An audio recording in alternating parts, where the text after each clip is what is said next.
তাহাজ্জুদ আর ফজরের অভ্যাস আছে যার, রহমত পূর্ণ প্রভাত হয় তার। আলহামদুলিল্লাহি রাব্বিল আলামিন, আসসালাতু ওয়াসসালামু আলা সাইয়্যিদিল মুরসালিন, আম্মা বা'দু, ফাউযু বিল্লাহি মিনাশ শাইতানির রাজীম, বিসমিল্লাহির রহমানির রহিম। আসসালাতু ওয়াসসালামু আলাইকা ইয়া রাসূলুল্লাহ ওয়া আলা আলিকা ওয়া আসহাবিকা ইয়া হাবিবাল্লাহ। আসসালাতু ওয়াসসালামু আলাইকা ইয়া নবিয়াল্লাহ ওয়া আলা আলিকা ওয়া আসহাবিকা ইয়া নূরাল্লাহ। মাদানী চ্যানেলের দর্শক শ্রোতা, আলহামদুলিল্লাহ অন্যান্য দিনের মতো আজকেও সকালেই রহমতপূর্ণ প্রভাত এই অনুষ্ঠানে উপস্থিত হয়েছি। যে যেখান থেকে আমাদের অনুষ্ঠান দেখছেন, দূরে কিংবা কাছে, সকল দর্শককে জানাই আন্তরিক মুবারকবাদ। আজকের অনুষ্ঠানে আমরা নাতখা ইসলাম ভাইকে দাওয়াত দিয়েছি, অংশগ্রহণ করেছেন। হামদে বারি তাআলা, নাতে রসুল মকবুল সাল্লাল্লাহু আলাইহি সাল্লাম, বিভিন্ন কালাম আমরা শুনবেন ইনশাআল্লাহ তাআলা। আর মোবালিকে দাওয়াত ইসলামী আমাদের সাথে আছেন। আমরা একটি বিষয় রেখেছি আজকে আলোচনা করার জন্য, নেকির দাওয়াত দেওয়ার জন্য।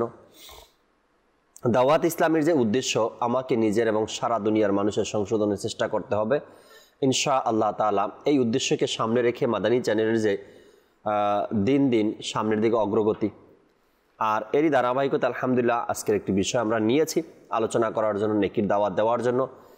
জানবো, শিখবো, আমি মানুষ হিসাবে, একজন ব্যক্তি হিসাবে সমাজে আমার কতটুকু সম্মানবোধ রয়েছে, আমাকে কিভাবে চলতে হবে, আমি কি করলে নিজের জন্য, নিজের ফ্যামিলির জন্য, নিজের এলাকার জন্য, প্রতিবেশীর জন্য ভুল রয়েছে, আর সেই ভুলটাকে আমরা কোন দৃষ্টিতে দেখব আর কিভাবে মেনে নিতে পারি, এ সকল বিষয়গুলো ইনশাআল্লাহ তাআলা আপনাদেরকে জানাবো। আজকের বিষয় কী নিয়েছি তাও শুনবো। ভালো ভালো নিয়ত সহকারে অনুষ্ঠানে বসেই নবী আকরাম সাল্লাল্লাহু তাআলা আলাইহি ওয়াসাল্লাম ইরশাদ করেন, যে ব্যক্তি সকালে আর সন্ধ্যায় তিনবার করে আমার উপর দুরূদ শরীফ পাঠ করবে, আল্লাহ তাবারক ওয়া তাআলা ওই ব্যক্তির ওই দিন ও রাতের গুনাহকে ক্ষমা করে দিবেন। সাল্লু আলাল হাবিব সাল্লাল্লাহু তাআলা আলা মুহাম্মদ সাল্লাল্লাহু তাআলা আলাইহি ওয়াসাল্লাম। আসুন আমরা হামদে বারি তাআলা শ্রবণ করি, এরপরে আজকের বিষয় আপনাদেরকে জানাবো। সাল্লু আলাল হাবিব সাল্লাল্লাহু তাআলা আলা মুহাম্মদ সাল্লাল্লাহু তাআলা আলাইহি ওয়াসাল্লাম। সাল্লাল্লাহু আলাইকা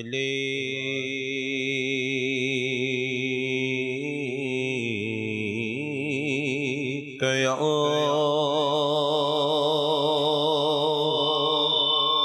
রাসূলুল্লাহ ওয়া সাল্লাম আলাইকা ইয়া হাবিবাল্লাহ। পড়ুন সাল্লাল্লাহু আলাইকা ইয়া রাসূলুল্লাহ ওয়া সাল্লাম আলাইকা ইয়া হাবিবাল্লাহ।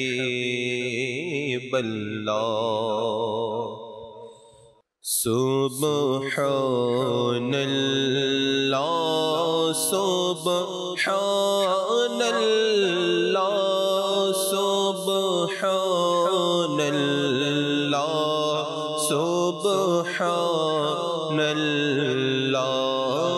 সুবহানাল্লাহ সুবহানাল্লাহ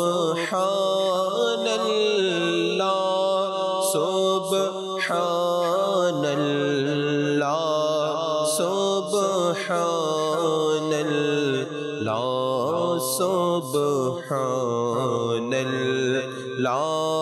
সুবহানাল্লাহ সুবহানাল্লাহ সুবহানাল্লাহ।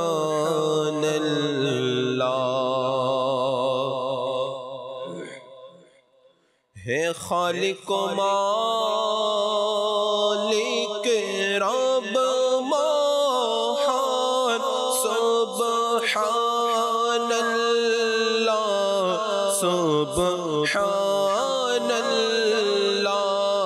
হে খালিক মালিক রব মহান, সুবহানাল্লাহ সুবহানাল্লাহ।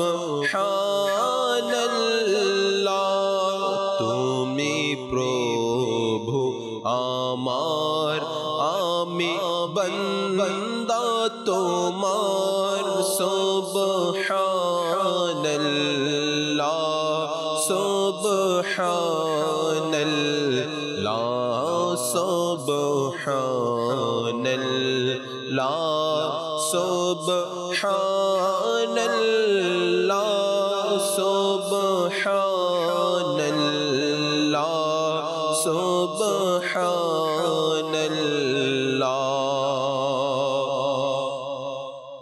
মোরা ভিখারি তুমি দাতা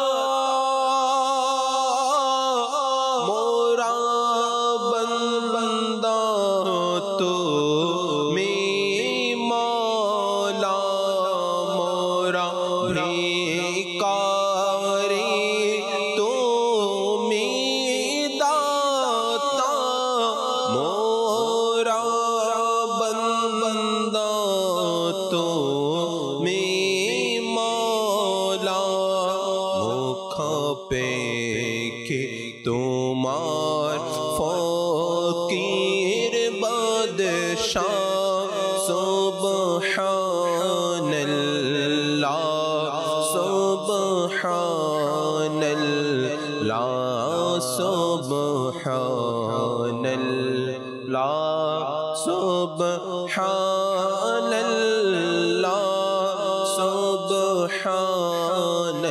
সুবহানাল্লাহ সুবহানাল্লাহ মোরা পাপ করে তুমি মাফ করো মোরা জুলুম করে তুমি দয়া করো ইয়া আল্লাহ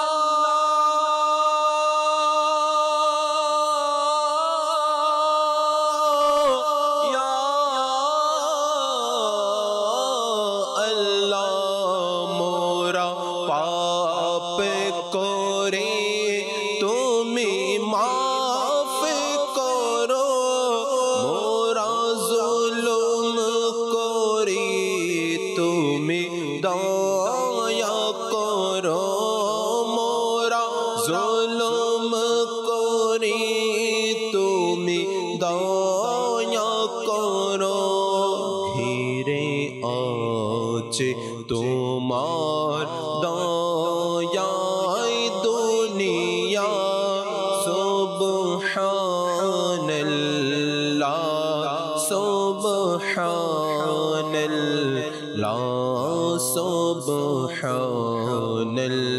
সুবহানাল্লাহ সুবহানাল্লাহ সুবহানাল্লাহ সুবহানাল্লাহ মোরা অপরাধী সত্তার তুমি মোরা পাপী গফার তুমি মোরা অপরাধী সত্তার তুমি মোরা পাপী গফার তুমি গুনাহগারের প্রতি তোমার দয়া সুবহানাল্লাহ সুবহানাল্লাহ সুবহানাল্লাহ সুবহানাল্লাহ সুবহানাল্লাহ সুবহানাল্লাহ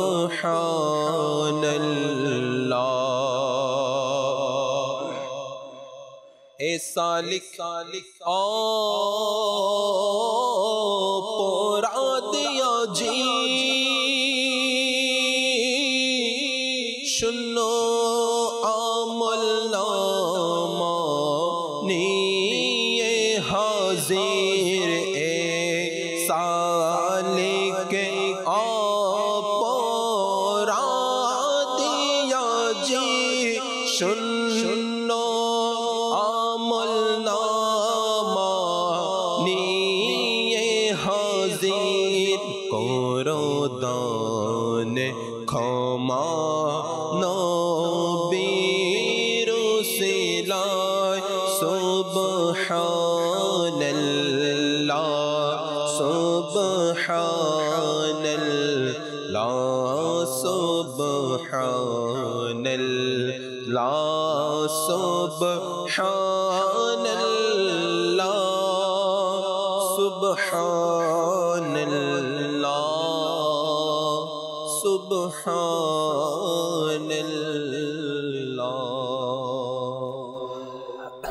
মাশাআল্লাহ মাশাআল্লাহ। দর্শক শ্রোতা, আমরা হামদে বারি তাআলা শুনছিলাম অনুষ্ঠানের শুরুতে। দর্শক, আজকের যে বিষয় আমরা নিয়েছি, মানুষ ছোট হোক বা বড়, আর বয়স্ক হোক বা কম বয়সী, প্রতিটা মানুষ দ্বারাই কিছু না কিছু ভুল হওয়ার সম্ভাবনা রয়েছে বা ভুল হয়ে থাকে। এখন এই ভুলগুলোকে গোপন করাও কিন্তু আর একটা ভুল। নিজের দোষ, নিজের ভুল, এগুলাকে গোপন করাটাও আর একটা ভুল। কেননা বুদ্ধিমান তো সেই যে নিজের ভুলকে ভুল বুঝতে পারে এবং সেটাকে স্বীকার করে নেয়। আর যার সাথে যে কারণে যে অবস্থায় ভুল হয়েছে, তার কাছ থেকে সেই ভুলের জন্য ক্ষমা চাওয়াটাই হলো একজন মুমিন ব্যক্তির কাজ। ইসলামের সেই সোনালী যুগের ছোট্ট একটি ঘটনা, যা নবী আকরাম সাল্লাল্লাহু তাআলা আলাইহি সাল্লামের প্রিয় দুইজন সাহাবীর সাথে ঘটেছিল। এক হলো আবু যর গিফারি রাদিয়াল্লাহু তাআলা আনহু, আর দ্বিতীয় জন ছিলেন হযরত বিলাল রাদিয়াল্লাহু তাআলা আনহু। আর এই দুইজন ব্যক্তি কেমন ব্যক্তিত্ব ছিলেন? একজন হলেন গোত্রের প্রধান, আর একজন হলেন কৃতদাস, অর্থাৎ বিলাল রাদিয়াল্লাহু তাআলা আনহু। আবু যর গিফারি রাদিয়াল্লাহু তাআলা আনহু ছিলেন গোত্রের প্রধান, আর অপরদিকে বিলাল রাদিয়াল্লাহু তাআলা আনহু ক্রয়কৃত দাস। যদিও তা ইসলাম কবুল করেছেন, গ্রহণ করেছেন, কিন্তু তাদের আগের যে অভ্যাস বা রীতিনীতি, এগুলো ছাড়তে দেরি হতে পারে মানুষের। একজন মানুষ যখন গ্রাম থেকে শহরে আসে, সেই গ্রামের পরিবেশ, গ্রামের ওঠা বসা, গ্রামের চলাফেরা কিছুদিন হলেও তার মধ্যে থাকে। ধীরে ধীরে ধীরে ধীরে মানুষের পরিবর্তন হয়। একজন মানুষ যখন বাংলাদেশ থেকে প্রবাসে যায়, বাংলাদেশের থাকা অবস্থায় তার খাবারের যে একটা নিয়ম ছিল বা টাইম টেবিল ছিল হয়তো, বা কথাবার্তা, ওঠা বসা, ওটা বিদেশে যাওয়ার পরে কিছুদিন তো থাকেই, এরপরে ধীরে ধীরে সে পরিবর্তন করে নেয়। সাহাবা ইকরাম আলাইহিমুর রিদওয়ান ঈমান গ্রহণ করার পরে হয়তো বা দুই একজনের মধ্যে এমন কিছু ছিল, পূর্বের দুই একটা অভ্যাস থাকতে পারে। আবু যর গিফারি রাদিয়াল্লাহু তাআলা আনহু যেহেতু গোত্রের প্রধান ছিলেন, আর বিলাল রাদিয়াল্লাহু তাআলা আনহু গরিব ছিলেন, তো একদিন ঘটনাক্রমে যে কোনো কারণবশত ভুল করে আবু যর গিফারি রাদিয়াল্লাহু তাআলা আনহু বিলাল রাদিয়াল্লাহু তাআলা আনহুকে বলেই দিলেন কালো ঘরের সন্তান। তিনি কালো ছিলেন। বিলাল রাদিয়াল্লাহু তাআলা আনহুর কাছে এই কথাটা, এই শব্দটা খুবই খারাপ লেগেছে। এই কারণে যদি সে শুধু কালো ব্যক্তি বলতো, হয়তো বা বিলাল রাদিয়াল্লাহু তাআলা এত কষ্ট পেতেন না। কালো ঘরের সন্তান বলাতে, যেহেতু তার মা বাবাকে নিয়ে বলছে, এখানে কষ্ট পেয়েছেন। রাসূল আকরাম সাল্লাল্লাহু আলাইহি সাল্লামের কাছে গেলেন, গিয়ে বলেন, ইয়া রাসূলুল্লাহ, কালো হওয়াটা তো আমার কোনো অপরাধ না, বা আমার মা বাবারও কোনো অপরাধ না, কিন্তু আপনার সাহাবী আবু যর গিফারি রাদিয়াল্লাহু তাআলা আনহু আমাকে কালো ঘরের সন্তান বলেছেন, আর এটা আমার খুব কষ্ট পেয়েছে আমি, আর আমার খুব খারাপ লেগেছে। হুজুর সাল্লাল্লাহু আলাইহি সাল্লাম সাথে সাথে আবু যর গিফারি রাদিয়াল্লাহু তাআলা আনহুকে ডাকলেন, ডেকে বললেন, আপনি কি তাকে এভাবে কথা বলছেন? তো আবু যর গিফারি রাদিয়াল্লাহু তাআলা আনহু ডানে বামে বা কথাকে গোপন করা বা মিথ্যা বলা, দেখেন সাহাবা একরামের মধ্যে কেমন ভুল স্বীকার করে নেওয়ার এক অভ্যাসে মোবারকা ছিল। আবু যর গিফারি রাদিয়াল্লাহু তাআলা আনহু বললেন, জি হুজুর, আমি এই কথা বলছি। আমার নবী দ্বিতীয়বার আবার জিজ্ঞাসা করলেন, আপনি কি বিলাল রাদিয়াল্লাহু তাআলা আনহুকে এভাবে বলছেন? বলে, হ্যাঁ আমি বলছি। হুজুর সাল্লাল্লাহু আলাইহি সাল্লাম উত্তর দিলেন, আপনার মধ্যে তো দেখা যায় এখনও সেই জাহিলিয়াতের যুগের অভ্যাস রয়ে গেছে। ছোট বড় এভাবে করে কথা বলা, এটা ছিল ওই জমানায়, বরত্ব বা নিজের অহংকার এগুলো। তো যখন হুজুর সাল্লাল্লাহু আলাইহি সাল্লামের পবিত্র জবান থেকে এটা শুনলেন আবু যর গিফারি রাদিয়াল্লাহু তাআলা আনহু, যে আপনার মধ্যে তো জাহিলিয়াতের সেই অভ্যাস এখনো রয়ে গেছে, আবু যর গিফারি এত কান্না করলেন যে আমার এত বয়স হয়ে গিয়েছে বা আমি এত দিন ধরে ইসলামের মধ্যে আছি, তারপরেও সেই কালো যুগের অভ্যাস আমার থেকে যায়নি। এটা তো আসলেই দুঃখের কথা। তো সে অনেক অনুশোচনা করলেন, কান্নাকাটি করলেন, বিলাল রাদিয়াল্লাহু তাআলা আনহুর কাছে ভুল স্বীকার করলেন, তার কাছে ক্ষমা চাইলেন।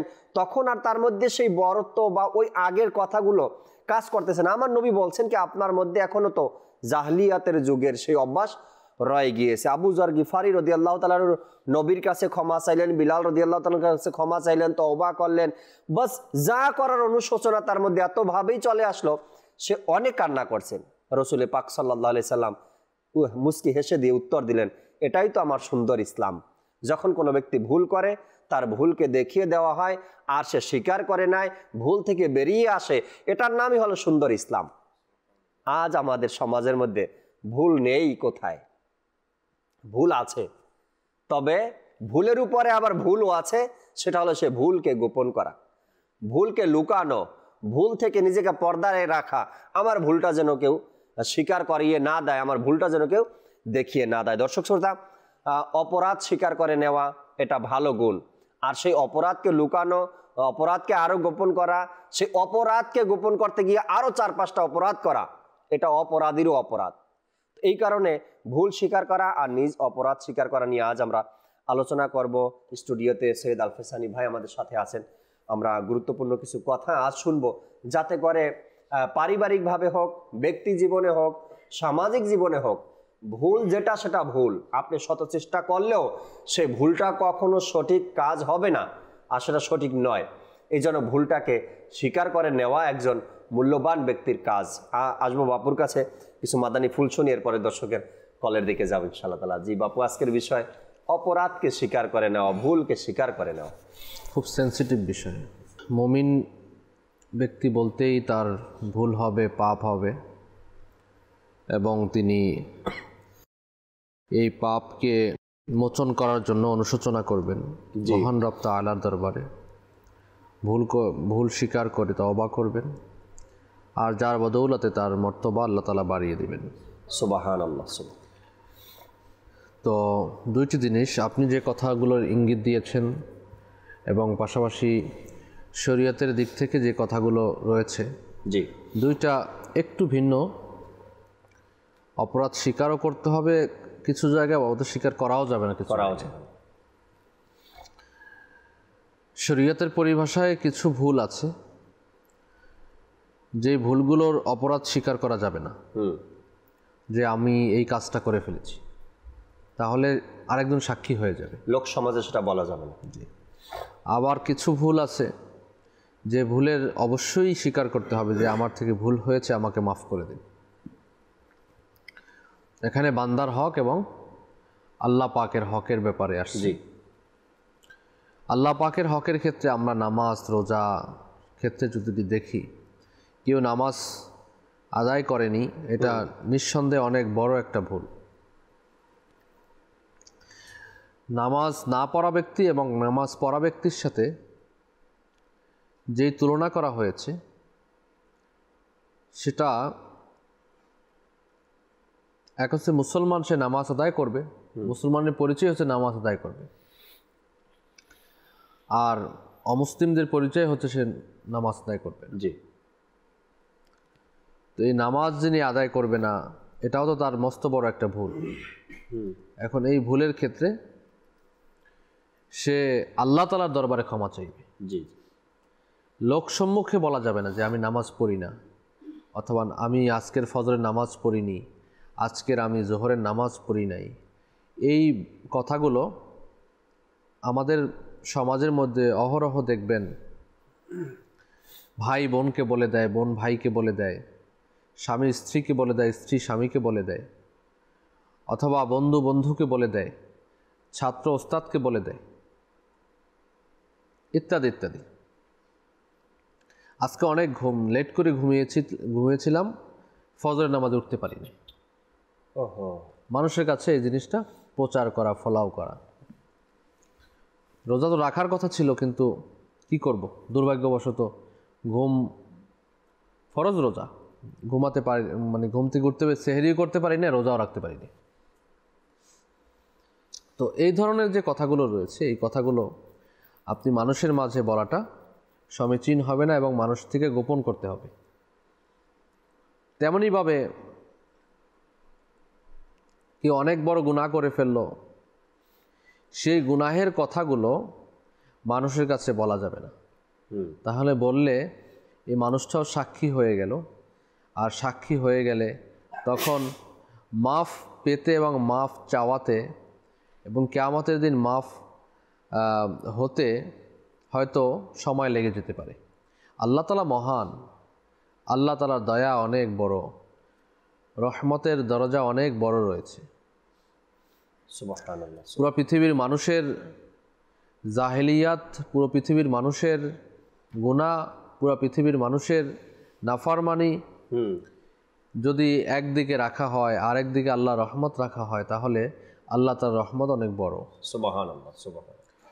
আল্লাহ তাআলা চাইলে বান্দার হক সহ আল্লাহ তাআলাকে বান্দাকে ক্ষমা করে দিতে পারবেন, কিন্তু আল্লাহ তাআলার ইনসাফ, আল্লাহ তাআলা আদল বলে একটা কথা রয়েছে।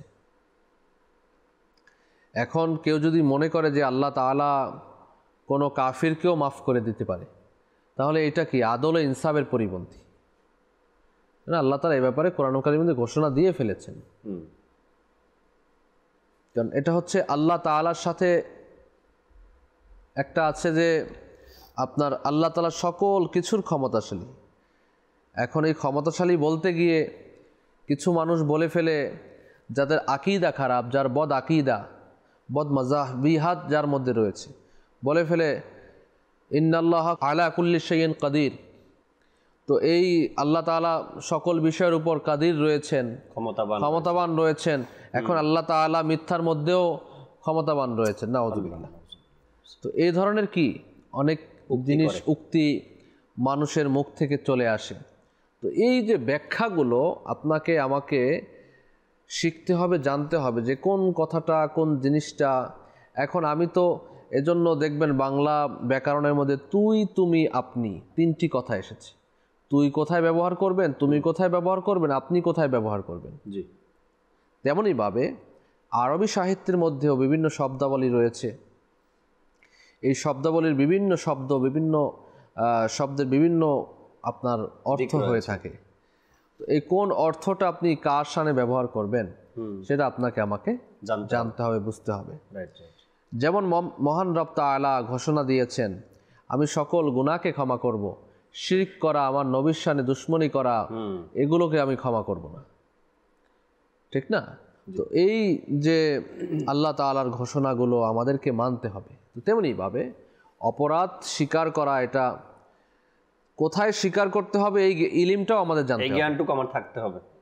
এজন্য ইলম অর্জন করা আমাদের খুবই অতীব জরুরি। আমি কোথায় আমি অপরাধ স্বীকার করব, রাইট, কোন অপরাধ কোথায় স্বীকার করতে হবে, এবং আমরা যারা রয়েছি আমরাও কোন অপরাধ কার থেকে কোথায় স্বীকার করাতে হবে সেটাও তো আমাকে জানতে হবে। এখন এক ব্যক্তি অনেক বড় অন্যায় করেছে, বিচার বসলো, এখন সেখানে মানে যে অপরাধ করেছে সেই অপরাধের কথা স্বীকার করতে হবে, অথচ শরীয়তে নিষেধ রয়েছে সেই অপরাধের সেই কথা স্বীকার করা। তাকে বাধ্য করা হচ্ছে, তাকে স্বীকার করতেই হবে। তো এই কাজগুলো আমাদের বুঝে শুনে জ্ঞান রেখে আমাদেরকে করা উচিত। আর প্রথমত তো অপরাধ হয়ে যাবে, এটা স্বাভাবিক, কিন্তু অপরাধ না হওয়া চেষ্টা করা। আর অনুশোচনা ব্যাপারটা আমাদের মধ্যে থাকা, নফসে মুতমাইন্না, আমাদের নফসে লাওয়ামা, নফসে লওয়ামা থাকা এটা খুবই জরুরির মধ্যে রয়েছে। আমাদের মধ্যে কি হয় জাকির ভাই, সেটা হচ্ছে আমরা তো অপরাধ করলাম, এখন অপরাধ করে কেউ শবে বরাতের রাতে, কেউ শবে কদরের রাতে, অথবা কোনো বিশেষ দিনে জুমার রাতে, অথবা মিলাদ শরীফের মেহফিলের মধ্যে কেউ আসলো, দু ফোঁটা চোখের পানি ফেলে দিল আল্লাহ তাআলার দরবারে, আল্লাহ আমাকে মাফ করে দাও।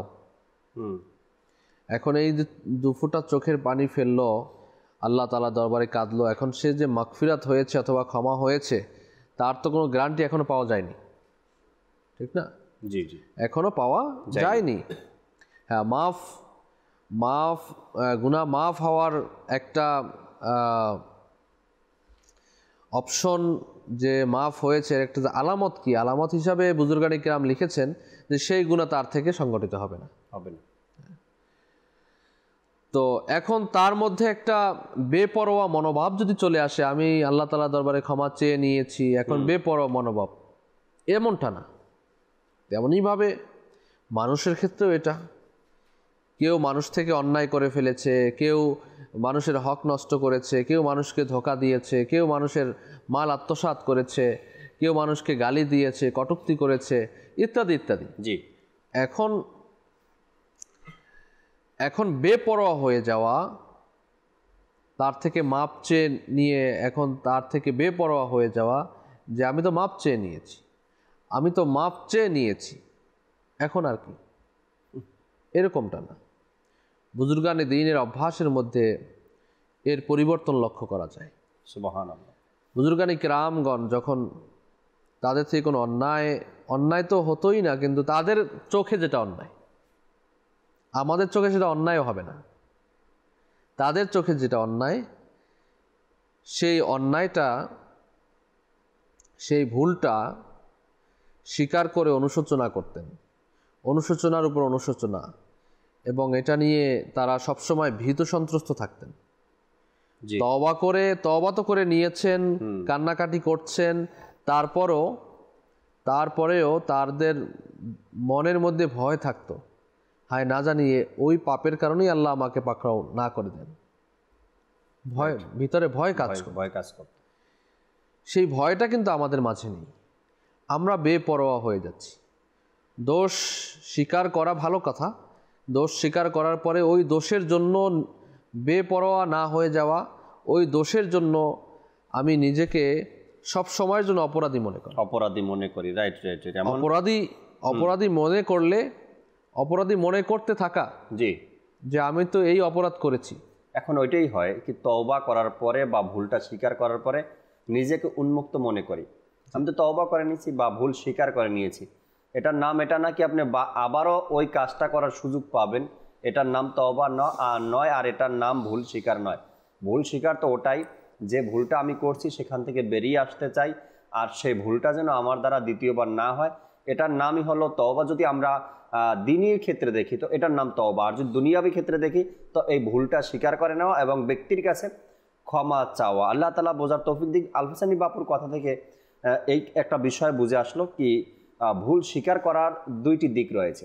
একটা হলো গিয়ে যদি ভুলটা হয় আপনার দিনী ক্ষেত্রে, অর্থাৎ আল্লাহ তাবারক ওয়া তাআলা ইবাদতের ক্ষেত্রে, তো সে ব্যাপারে নিজের মনে মনে ভুলটাকে স্বীকার করে নেওয়া, অনুশোচনা করা, তওবা করা, আর সেই ভুলগুলোকে যেন ভবিষ্যতে না হয় এজন্য প্রতিজ্ঞা করা। আর দ্বিতীয় হলো গিয়ে সামাজিকভাবে, পারিবারিকভাবে যে ভুলগুলো হয় আমাদের চলতে গিয়ে, অফিসে, আদালতে, ব্যবসা বাণিজ্যে, ঘরের মধ্যে, এই সব কাজের মধ্যে কারোর সাথে যদি ভুল হয়ে যায় বা ভুল করে বসি, তো ডাইরেক্ট গিয়ে তাকে বলে তার থেকে ক্ষমা চেয়ে নেওয়া। একটা হলো গিয়ে ডাইরেক্ট মৌখিকভাবে ক্ষমা চাওয়া বা সেই ভুল যেন না হয় এভাবে ফিরে আসা। আরেকটা হলো নিজের অন্তর থেকে তওবা করা আর আল্লাহ তাআলার প্রতি রুজু করা, ফিরে আসা, ইবাদতে লেগে যাওয়া, সেই ভুল, সেই গুনাহ, সেই খারাপ কাজগুলো, নাফরমানি কাজগুলো যেন আমার দ্বারা না হয়। এই দুইটি বিষয় আমাদেরকে খেয়াল রাখতে হবে। দর্শকের কিছু কল শুনি, এরপর আসবো শোয়েবের কাছে নাতে রসুল শুনবেন ইনশাআল্লাহ তাআলা। জি, কল শুনিয়ে দিন। আমার নাম মোহাম্মদ খোরশেদ আলম, আমি ঢাকা থেকে বলছিলাম। আমি আজকে সরাসরি অনুষ্ঠান দেখতেছিলাম। আমি মাদানী চ্যানেল খুব পছন্দ করি, তো খুব বেশি দেখি। সবসময় সাথে থাকবেন আশা রাখি ইনশাআল্লাহ তাআলা। পরবর্তী কল দেন। আমার নাম কামরুল ইসলাম, আমার বাড়ি কিশোরগঞ্জ। আমি এটি নাত রসুল শুনতে চাই, তার লাগিয়ে কান্দরে মন। ইনশাআল্লাহ তাআলা সাথেই থাকুন। পরবর্তী কল। আমার নাম শফিকুল ইসলাম, ফরিদপুর থেকে। আমি এখন অনুষ্ঠান দেখছি, অনুষ্ঠানটি আমাদের কাছে অনেক ভালো লাগে, এখান থেকে অনেক কিছু শিখতে পেরেছি। আমাদের জন্য দোয়া করবেন। ইনশাআল্লাহ তাআলা সাথেই থাকুন, আরো অনেক কিছু শিখবো আমরা, জানবো ইনশাআল্লাহ তাআলা। পরবর্তী কল দেন।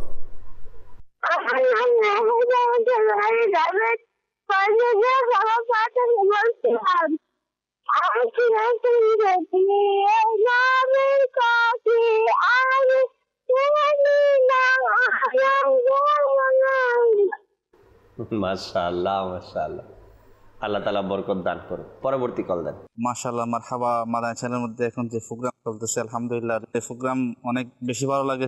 আলহামদুলিল্লাহ আজকেও দেখার সৌভাগ্য অর্জন করছি। আল্লাহ তাআলা যদি হায়াত রাখে হয়তো আবার সামনেও দেখার সৌভাগ্য হবে। আলহামদুলিল্লাহ খুবই গুরুত্বপূর্ণ একটি প্রোগ্রাম, যেখান থেকে আমরা অসংখ্য ইলমে দিন হাসিল করার সৌভাগ্য হচ্ছে। আলহামদুলিল্লাহ দোয়া করি আল্লাহ তাআলা আরো বেশি বেশি মাদানী চ্যানেলের উন্নতি দান করুক, আরো বেশি বেশি প্রোগ্রাম করার তৌফিক দান করুক। আল্লাহ আযজা ওয়া জাল্লা আমাদের সকলকে মাদানী চ্যানেলের ফয়জে বরকত দান করুক। আসসালামু আলাইকুম ওয়া রাহমাতুল্লাহি ওয়া বারাকাতুহু।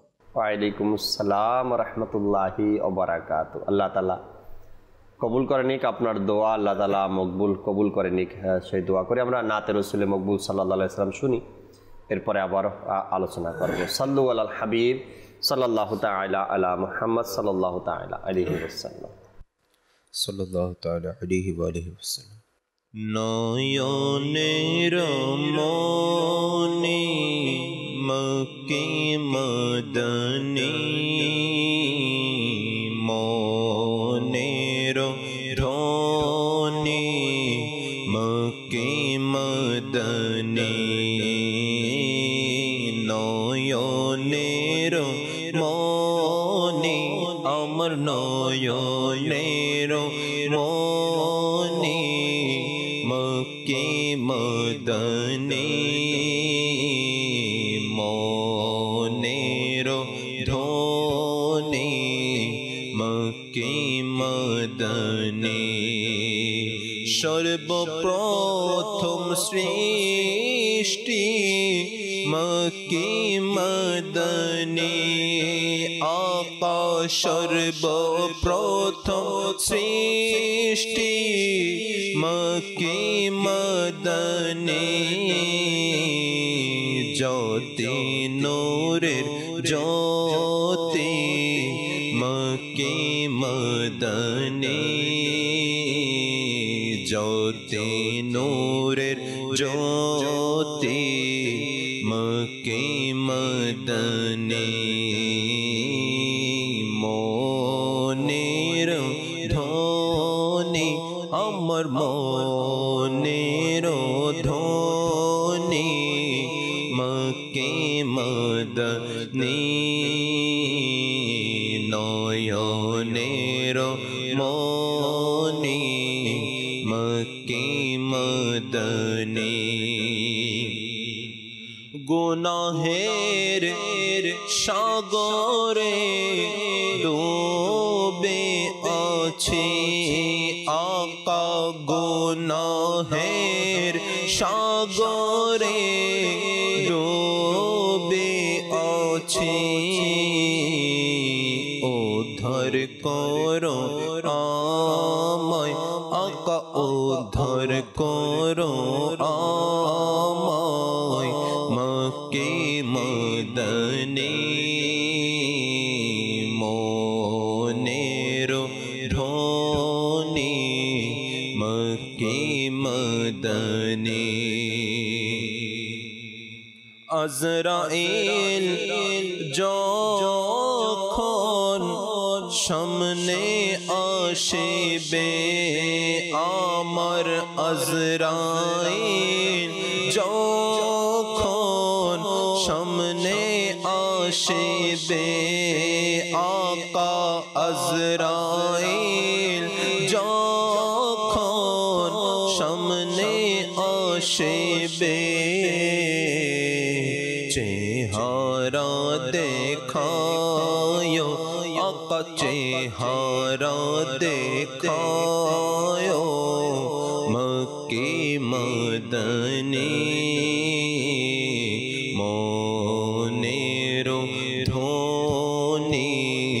মক্কি মদনী আকা নয়নের মনি আমার নয়নের মনি মক্কি মদনী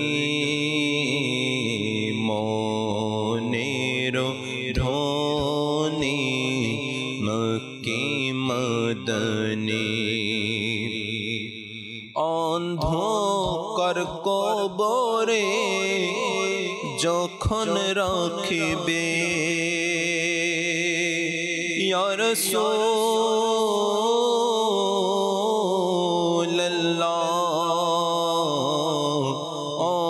অন্ধকার কবরে যখন রাখিবে আকা অন্ধকার কবরে যখন রাখিবে জলওয়া দেখায় আম জলওয়া দেখায় মক্কি মদনী মনের ধনি মক্কি মদনী ফেরেশতারা যখন প্রশ্ন করিবে আকা ফেরেশতারা যখন প্রশ্ন করিবে আমায় ফেরেশতারা যখন প্রশ্ন করিবে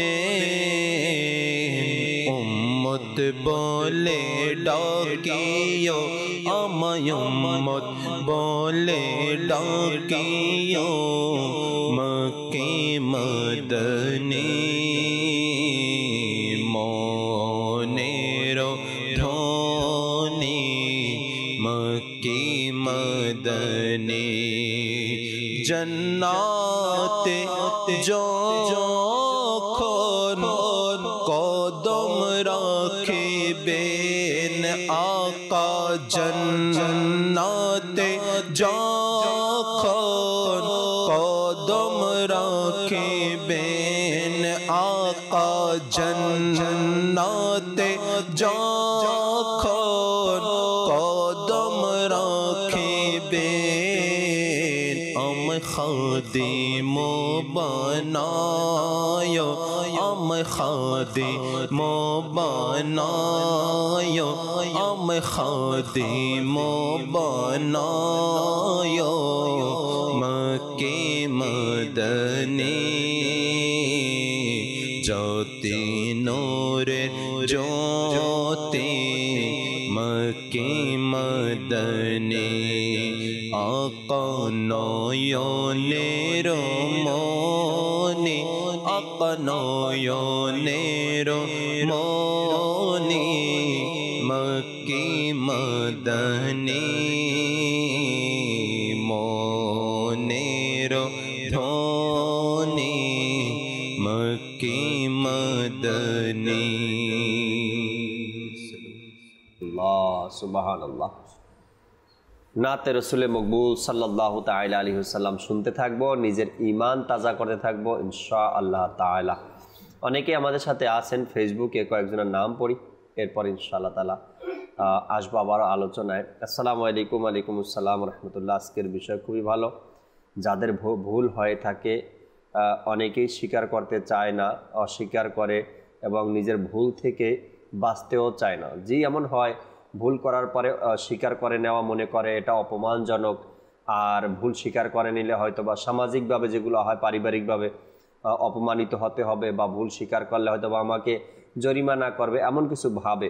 কিন্তু এই ভুলটাকে ঢাকতে গিয়ে, ভুলটাকে গোপন করতে গিয়ে আপনাকে অনেক মিথ্যা বলতে হবে, অনেক অন্য অন্য ভুলেরও আপনার কি করতে হবে, অপরাধেরও শিকার হতে হবে একটা ভুলকে। অনেক সময় আমরা বলি একটা মিথ্যাকে ঢাকার জন্য শতটা মিথ্যার প্রয়োজন হয়, এটাই বাস্তব। আপনি একটা ভুল করছেন, সেই ভুলটাকে গোপন করার জন্য আপনাকে আরও ভুলের কি নিতে হবে, হেল্প নিতে হবে আপনাকে। তো এই কারণে ভুল যেটা তো ভুলই হয়ে যায়, এটাকে স্বীকার করে নেওয়া। জাফর আলী আত্তারি ভাই আমাদের সাথে আছেন, তিনি আসাম থেকে অনুষ্ঠান দেখছেন এবং শুকরিয়া জানিয়েছেন। মোকারম ভাই আছেন সিলেট থেকে, তিনি অনুষ্ঠান দেখছেন, শুকরিয়া সাথে থাকার জন্য। কাউসার ভাই আছেন প্রবাস থেকে, আমি একটি কালাম শুনতে চাই, শোনাবো, এইমাত্রই শুনলাম। আরেকজন লিখলেন আসসালামু আলাইকুম। ওয়ালাইকুম আসসালাম রহমতুল্লাহ বরাকাতু। আমি জুনাইদ আত্তারি বলছিলাম শ্রীমঙ্গল থেকে। আজকের বিষয়টা খুবই সুন্দর। আসলে দাওয়াত ইসলামী সব দিক থেকেই মানুষকে ভালোর দিকে ডাকে। আলহামদুলিল্লাহ, আলহামদুলিল্লাহ, জি, এটাই সত্য কথা। এরপরে মহিউদ্দিন আত্তারি ভাই আমাদের সাথে আছেন, সালাম দিয়েছেন, ওয়ালাইকুম আসসালাম রহমতুল্লাহ। আরেকজন লেখলেন খুব সুন্দর একটা অনুষ্ঠান, এই অনুষ্ঠানে খুব সুন্দর সুন্দর বিষয়গুলো নেওয়া হয়, যা থেকে অনেক কিছু জানতে পারি, শিখতে পারি। আমি সবসময় রহমতপূর্ণ প্রভাত অনুষ্ঠানটি দেখি, আমার খুব ভালো লাগে। হুজুর আমার জন্য এবং আমার পরিবারের জন্য দোয়া করবেন। দোয়া করি। কায়ুম ভাইও আমাদের সাথে আছেন, সালাম দিয়েছেন, ওয়ালাইকুম আসসালাম রহমতুল্লাহ বরাকাতু। মোহাম্মদ হৃদয় ভাই আমাদের সাথে আছেন, অনুষ্ঠান দেখছেন। শুক্রিয়া যারাই সাথে আছেন, কমেন্টস করছেন, অনুষ্ঠান দেখছেন, সাথেই থাকবেন। আরও অনেক কিছু জানার বাকি আছে, শেখারও আমাদের বাকি আছে, শিখবো, জানবেন ইনশাআল্লাহ তাআলা। নিজ অপরাধ স্বীকার করা, যেটা শুরু থেকেই আমরা শুনে আসছিলাম আজকের অনুষ্ঠানে। দেখেন, আপনি পরিবারের সাথে হোক, সামাজিক বা বন্ধুবান্ধবের বা অফিসে যে ভুলগুলো হয় স্বাভাবিকভাবে, হয়তো আপনি ভুলটা স্বীকার করার জন্য অল্প সময়ের মধ্যেই বাপু অপরাধটা মীমাংসা হয়ে যায়। যেমন অফিসের মধ্যে কোনো ব্যক্তি কোনো কাজ করতে গিয়ে তার হাত থেকে পড়ে গেছে কোনো যন্ত্রপাতি অফিসের, বা যে অফিসে কাজ করে কোনো ফাইল নাড়াচাড়া করতে গিয়ে একটা ফাইল ছিঁড়ে গেছে বা পড়ে গেছে বা হারিয়ে গেছে। এটাকে যদি আমরা গোপন করি, একটা ভুল ছিল, আমার অপরাধ ছিল, আমি কাজ করতে গিয়ে অসতর্কতার কারণে আমার একটা ফাইল হারিয়ে গেছে বা পাচ্ছি না আমি। তো এখন এটা যখন আমি গোপন করব, আর এই গোপন করতে গিয়ে যখন অফিসের বস জিজ্ঞাসা করবে এই ফাইলটা কোথায়, আমাকে তখন মিথ্যা বলতে হবে, বলে আমি জানি না। না হয়তো বলতে হবে কি আমি কাউকে দিয়েছিলাম, সে আর ফেরত দেয়নি, বা বলতে হবে এখানে ছিল, কে জানি নিয়ে গেছে। অর্থাৎ আপনাকে এই ভুলটা যদি আপনি বলে দেন এখানে 2 দিন ধরে আমি এই ফাইলটা পাচ্ছি না, শেষ। যা বলার বস বলবে আপনাকে ভালো করে খুঁজে দেখো, না হয়তো রেকর্ড কোথায় আছে সেখান থেকে বের করো, এই ফাইল না পেলে মেইন ফাইল যেখানে আছে সেখান থেকে বের করো, একটা কিছু বলবে আপনাকে। এখন আমি কি করি, এই কথাটা থেকে বাঁচার জন্য শুধু ঘোরাঘুরি করি, এভাবে হবে না তো, ওভাবে, এখানে নাই তো সেখানে, এর কাছে দিয়েছি তো আসে নাই। এই যে এতগুলো আপনি মিথ্যার আশ্রয় নিয়েছেন একটা অপরাধকে স্বীকার করার জন্য, এটা কতটুকু আমার জন্য ভালোর দিক, এটা দেখতে হবে।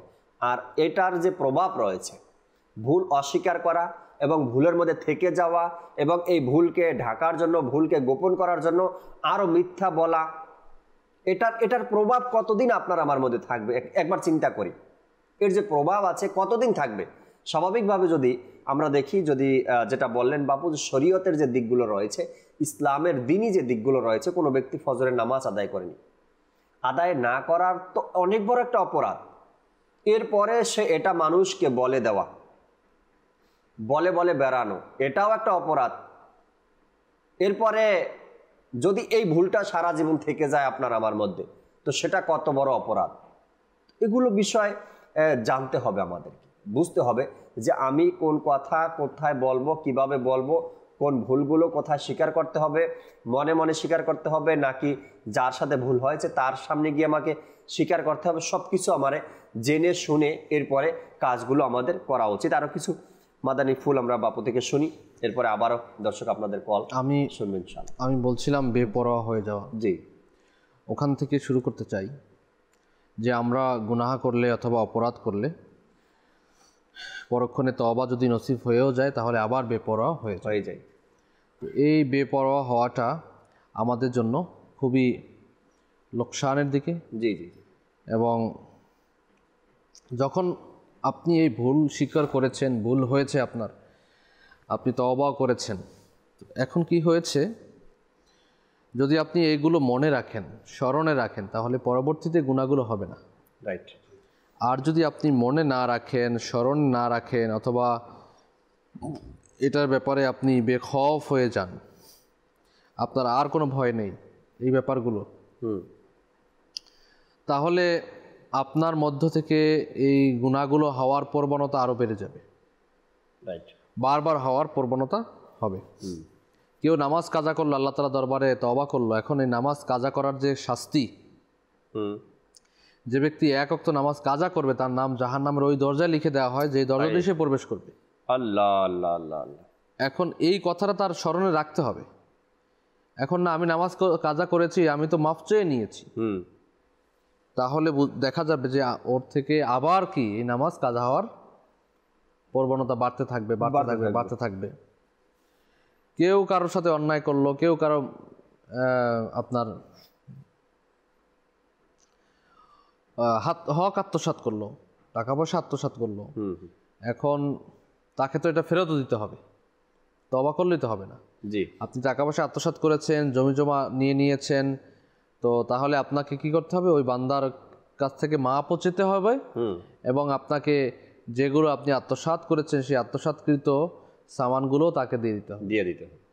তখন গিয়ে আপনার এটা মাফ মানে হওয়ার দিকে আপনি অগ্রসর হইলেন। রাইট।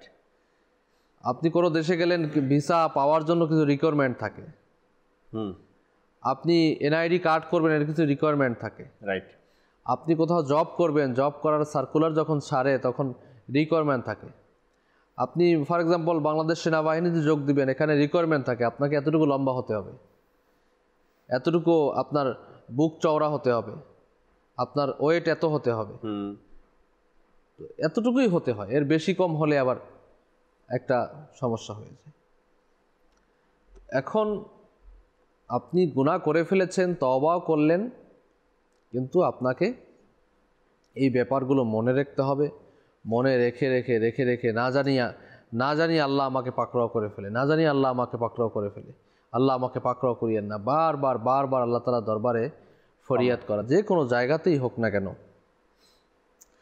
দুনিয়াবি রীতিও যদি আপনি দেখেন, অপরাধ স্বীকার করলে তাকে সাজা মওকুফ করা হয়। সুবহানাল্লাহ। কারো যদি ফাঁসির আদেশ হয়ে যায় আর সে যদি নিজের অপরাধ স্বীকার করে আপনার প্রেসিডেন্টের কাছে ক্ষমা চায়, তাহলে দেখা যায় যে প্রেসিডেন্ট যদি ইচ্ছে করে ক্ষমা করতে পারে, আবার ক্ষমা নাও করতে পারে, ওনার এখতিয়ার। এটা আমাদের দেশীয় আইন, তার এখতিয়ার, তিনি মাফ করতেও পারে নাও করতে পারে। আপনি ক্ষমা তো চাইবেন, কিন্তু ক্ষমা চাইলে কি করতে হবে? দোষটাকে আপনাকে স্বীকার করতে হবে। এই জন্য তওবার 3টি মূল ভিত্তি আছে, জি, 3টি স্তম্ভ রয়েছে। সেই ভিত্তিকে বজায় রেখে আপনাকে তওবা করতে হবে। এক হচ্ছে অপরাধ স্বীকার করা, অনুশোচনা করা, এবং এই গুনাহ ভবিষ্যতে না করার পাকাপোক্ত ইচ্ছা পোষণ করা। রাইট। এই 3টা যখন গুণ আপনার মধ্যে পাওয়া যাবে তখন বলা হবে আপনি তওবা করছেন। এখন আপনার আমার মধ্যে এই চিন্তাধারা থাকে, এ হয়ে গেছে আবার হবে, সমস্যা কি? মানুষ মাত্রই তো ভুল হতেই থাকে। আল্লাহ আল্লাহ আল্লাহ, মানে একটা বেপরোয়ামূলক কথাবার্তা বলা। মানুষের সাথে একটা অন্যায় হয়ে গেছে, আরে অন্যায় তো হবেই, মানুষ না, চলতে ফিরতে এরকম হয়, কত অন্যায় আমরা করেছি। মানে বড় যারা তারা একে তো তাকে শিক্ষা দিবে, ধমক দিবে তা না, আরে আমরা ছোটকালে অনেক অন্যায় করছি, অনেক এরকম কাজ করছি, সেজন্য এখন আমার ছেলে সন্তানও করবে। আবার দেখবেন কিছু মা বাবা আছে তার সন্তানদেরকে খুব কেয়ার করে, আপনার বুঝায় এবং তাদেরকে সেফ রাখার চেষ্টা করে। আপনার অপরাধ মনে করা হয় না, আরে কোনো সমস্যা নাই, 2-1টা মার্ডার করে তারপর আমার কাছে আসবে, এগুলো হয়ে যায়, এগুলো কোনো বিষয় না। তারপরে আবার মা বাবা বলে দেয় আপনার মার খেয়ে আসবা না, মার দিয়ে আসবা। মানে এই কাজগুলো কিন্তু আমরা আমাদের সন্তানদেরকে শিক্ষা দিই, বুঝছেন? তোকে খাওয়া দাওয়া করাই শক্তি বানাই নেই, মার কেন খাবি? মার দিয়ে আসবি, মার খেয়ে আসবি না। এক ব্যক্তি নওজোয়ানের, তার কি হয়েছে, কোনো বড় অপরাধ করেছে, এখন তার ফাঁসির আদেশ হয়েছে। এখন তার শেষ ইচ্ছা জানতে চাওয়া হল। যখন শেষ ইচ্ছা জানতে চাইলো তখন বলল, আমি আমার মাকে দেখতে চাই, মার সাথে মোলাকাত করতে চাই। মাকে আনা হলো, যেমনি মাকে আনা হলো তখনই তার এই সন্তান মার গিয়ে গলা চেপে ধরছে। জি। সবাই টানা হিচড়া করে ছাড়িয়ে আনলো, তখন তার থেকে জিজ্ঞাসা করা হলো যে তুমি এই কাজ কেন করলা? তখন এই সন্তান বলল যে আসলে আমি যে এত বড় অপরাধী হয়েছি এটা আমার মায়ের জন্যই হয়েছে। ছোটোকালে আমি আমার কোনো বন্ধুর ক্লাস সহপাঠীর আমি পেন্সিল নিয়ে আসছিলাম, আমার মা আমাকে শাসন করে নেয়, আমার মা আমাকে উৎসাহ দিয়েছে, সেই থেকে আস্তে আস্তে আস্তে আস্তে করে আজকে আমি মার্ডার করেছি। ছোটো থেকেই বড় হয় মানুষ। কোনো মানুষ প্রথমে সিগারেট মানে এটা করতে থাকে না, এক টান দিল বন্ধু বান্ধবের মধ্যে, যে বন্ধুই করে আরে ধর নে কোনো সমস্যা নেই, বাস এরপরে আবার আস্তে আস্তে সে অ্যাডিক্টেড হয়ে যায়, অন্য নেশাজাতীয় দ্রব্যের সাথে চলে যায়, সে অনেক বড় অপরাধ করে বসে। Right right right. তো এর পিছনে কেউ অপরাধ করলে এর পিছনে যেমন তার বড়রা দায়ী থাকে এবং তার জন্য ওই রকম পরবর্তীতে অনুশোচনা করলেও মা বাবার ওই কাজ হয় না। তো আজকের তো বিষয় অপরাধ স্বীকার করা।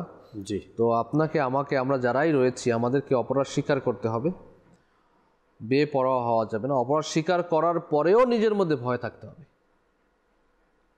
মানুষ থেকেও আপনি অপরাধ স্বীকার করলেন, এখন বলেন আমি তো বিপদ স্বীকার করেছি, তাকে উল্টা চাপ দিচ্ছেন আপনি, আমি তো ভুল স্বীকার করছি, সরি তো বললাম, হ্যাঁ সরি তো বললাম, ধমক দিয়ে বলে, ধমক দিয়ে। তো এখন আবার কিছু মানুষ আছে দেখবেন এরকমটা হয় যে প্রথমত তো অপরাধ স্বীকার করে না, তার যে অপরাধ এটা স্বীকার করে না। সে কি করে, সে আপনার থেকে মানে আপনি জানেন তার অপরাধগুলো, আপনি জানেন, আপনি যেভাবেই হোক তার থেকে কি এগুলো স্বীকারোক্তি নিতে যাচ্ছেন, কিন্তু আপনার কাছে সে বলবে না। সে আপনার কাছে খুব মানে একজন ভালো মানুষ হিসাবে নিজেকে মানে প্রকাশ করার চেষ্টা করবে। আদৌ যে আপনি সকল কিছু জানেন, সব কিছু বুঝেন, তার যে চরিত্র সম্পর্কে আপনি জেনে গিয়েছেন, এটা আপনি ধরা দিচ্ছেন না, কিন্তু সে বুঝতে পারছে না। এরকম অনেক সমস্যা আছে আমাদের সমাজের মধ্যে। মূলত অপরাধের মাত্রা তখনই কমবে অপরাধ স্বীকার যখন আমরা করব। জি, অপরাধের মাত্রা কমবে স্বীকার যখন করব। আর না হয়তো অপরাধ বাড়তে থাকবে। এজন্য যার থেকে অপরাধ হয়ে গেল তার স্বীকার করা উচিত, স্বীকার করে সেই অপরাধকে স্মরণে রাখতে হবে, রাইট, অনুশোচনা করতে হবে। জি। আর যদি অনুশোচনা না করেন, আর অপরাধ মনে না রাখলে অনুশোচনা আসবে না। অপরাধ মনে আছে বিধায় অনুশোচনা হচ্ছে, আমি তো সেই অপরাধ করছিলাম, জি, আমি আবার এই অপরাধ করি কিভাবে। স্মরণে আছে বিধায় আপনি বলতে পারবেন, নিজের নফসকে বলতে পারবেন যে আমি তো অমুকের সাথে এই ভুলটা করেছি, আমি এখন আবার ভুল কিভাবে করি আমি। রাইট, একবার তো এই ভুলের জন্য তার কাছে ক্ষমা চেয়ে নিয়েছি, একবার তো লজ্জিত হয়েছি, একবার তো ছোট হয়েছি, আমি তো নামাজ কাজা করেছি, রোজা রাখি নাই, অনেক বড় নাফরমানি করেছি, আল্লাহ তাআলার হুকুম ছিল এটা করেছি আরেকটা। সেক্ষেত্রে আমি যদি এগুলো স্মরণে না রাখি তাহলে তো আবার সেই অপরাধ হয়ে যাবে। আমার মধ্যে কি কাজ করবে, আল্লাহ দয়ালু, আল্লাহ ক্ষমাশীল, আল্লাহ মাফ করে দিবেন, জি, করতে যাও মাফ করে দিবেন, করতে যাও মাফ করে দিবেন। নিঃসন্দেহে আল্লাহ দয়ালু, আল্লাহ ক্ষমাশীল, আল্লাহ রহম করনে ওয়ালা, দয়া করনে ওয়ালা, মাফ করনে ওয়ালা। নিঃসন্দেহে আল্লাহ তাআলা কারো কাছে জিজ্ঞাসা করতে হবে না আপনাকে জান্নাতে পাঠিয়ে দেওয়ার জন্য, অনেক বড় দয়াশীল, অনেক বড়। তাই বলে আমি আমার পিছনের গুনাহগুলোকে ভুলে গিয়ে বেপরোয়া হয়ে যাব, আমি দোষগুলোকে স্বীকার করব না, এরকমটা নয়। এরকমটা করলে তাহলে দেখা যাবে যে অপরাধের মাত্রা বাড়তে থাকবে, একসময় অনেক বড় অপরাধ হয়ে যাবে, সেই অপরাধের আর ক্ষমা হবে না, পরে এমন অপরাধ হয়ে যাবে আল্লাহ তাআলা শিরক হয়ে যাবে, আর ক্ষমা হবে না। এমন ভুল হয়ে যাবে, এমন বেপরোয়া হয়ে যাবে, নবী পাক সাল্লাল্লাহু আলাইহি ওয়াসাল্লামের সাথে একটা গোস্তাকি হয়ে যাবে, মুরতাদ হয়ে যাবে, আর ক্ষমা হবে না। তেমনই ভাবে বান্দার সাথেও বান্দা এমন কিছু আচরণ, এমন কিছু ভুল, প্রথম আপনি এমন আচরণ করলেন, ভুল করলেন, বান্দা ক্ষমা করে দিল, এখন আপনি বললেন ক্ষমা করে দিয়েছে, ক্ষমা তো পেয়ে আবারও, গেলেন, হ্যাঁ। এখন আপনি আবার কি ঔদ্ধত্যপূর্ণ আচরণ, আবার সেই কাজগুলো, আবার ভুল, আবার ভুল, আবার ভুল, আপনি আবার মানুষ মাত্রই ভুল হয়। তো এই কাজগুলো আমাদের দূরে রাখতে হবে। মহান রব তাআলা আমাদেরকে দোষ স্বীকার করার জন্য রব্বানা যালামনা, নিজের নফসের উপরে আমি জুলুম করছি, আল্লাহ আমাকে মাফ করো শিখিয়েছেন। এভাবে করে নিজেকে মাফ করানোর জন্য ব্যতিব্যস্ত হতে হবে। Right. এবং যার থেকে অন্যায় হয়ে গেছে, মনে রাখবেন আমরা এখন অপরাধ স্বীকার করার প্রবণতা কমে যাচ্ছে, অপরাধ স্বীকার হচ্ছে না। আর আমাদের সমাজের মধ্যেও কেউ যে অপরাধ করে, তার অপরাধকে ঢাকার জন্য তাকে সে যদি ক্ষমতাধর ব্যক্তি হয় তাহলে তো কোনো কথাই নেই। অপরাধকে ঢাকার জন্য অনেক চেষ্টা করা হয়। Right right right. এই অপরাধ ঢাকা বলতে, অপরাধ তো কেউ দোষ করলে দোষ ঢেকে রাখতে হবে, এটা তো ইসলামী শিক্ষা আমাদের। কিন্তু যদি এমন অপরাধ হয়ে যায় যে অপরাধগুলো তাকে বলতে হবে, স্বীকার করতে হবে, তাকে বলা উচিত। হ্যাঁ, এজন্য আমাদেরকে ওই যে বললাম না শুরুতে, ইলমে দ্বীন অন্বেষণ করা উচিত যে আমি কোন অপরাধটা স্বীকার কোথায় করব, কার কাছে করব, সেটা কি। এখন আপনি যদি গুনাহটা প্রকাশ্যে করেন তাহলে আপনাকে তওবাটাও প্রকাশ্যে করতে হবে। আপনি যদি লিখিত গুনাহ করেন তাহলে আপনাকে লিখিতই তওবা করতে হবে।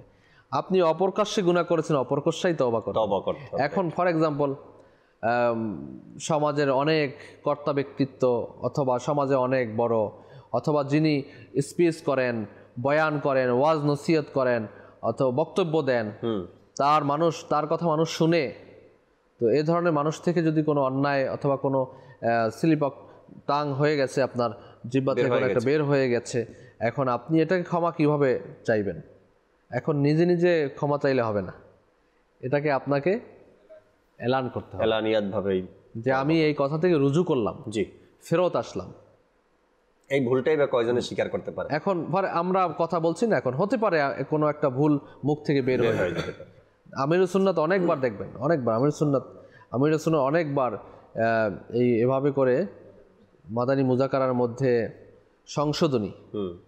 সংশোধনীগুলো অনেকবার বলছেন, আমার এই সংশোধনী অমুক পৃষ্ঠায় অমুক নাম্বারে, প্রিন্ট মিস্টেকের কারণে অথবা যে কোনো কারণে এটা কি হয়েছে, এই লেখাটা এরকম না এরকম হবে। জি জি, সংশোধনী উনি বারবার বলেন। এই সংশোধনীটা মনে করা হয়, আমরা মনে করি যে ভুল স্বীকার করলে হয়তো আমি ছোট হয়ে যাব, কিন্তু না। আল্লাহ তাআলার জন্য যদি বিনয়ী হয় কেউ, আল্লাহ তাআলার জন্য যদি কেউ ছোট হয়, আল্লাহ তাআলার জন্য যদি নিজেকে কমজোর মনে করে, তাহলে আল্লাহ তাআলার মর্তবাকে বাড়িয়ে দেন। সুবহানাল্লাহ, আল্লাহ তাআলা তাকে মাগফিরাত দান করেন। এখন আমি যে ভুলটা করেছি, আমি এই স্বীকারটা কার জন্য করছি? আল্লাহ তাআলার জন্য স্বীকার করছি, আল্লাহ তাআলার দরবারে মাফ চাচ্ছি, আল্লাহ তাআলা আমাকে হুকুম করেছেন সেজন্য বিনয়ী হচ্ছি। তাহলে বিনয়ী যদি আল্লাহ তাআলার জন্য হয়, তাহলে আল্লাহ তাআলা তাকে মাফ করে দিবেন।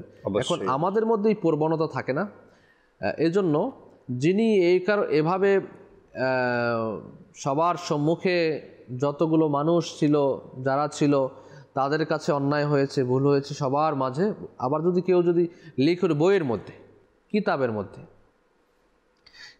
মধ্যে কেউ যদি ভুল করে ফেলে, কিতাবের মধ্যে কেউ কুফরি লিখে ফেললো, কিতাবের মধ্যে কেউ অন্যায় করে ফেললো, তার আপনার বই লিখেছে, এখন তাকে লিখিত আকারেই এটা প্রিন্ট আউট করতে হবে এবং কি লিখিত আকারে বলার মাধ্যমে এটাকে কি প্রচার করে তওবা করতে হবে। এই যে অপশনগুলো আল্লাহ তাআলা এবং শরীয়ত আমাদেরকে দিয়েছেন, এই অপশনগুলো আমাদেরকে মেনে চলা উচিত। সর্বোপরি আমাদেরকে দোষ অন্বেষণ করে নিজের দোষগুলো নিজের দোষগুলো আমরা অন্বেষণ করি না, অপরেরটা খুঁজি।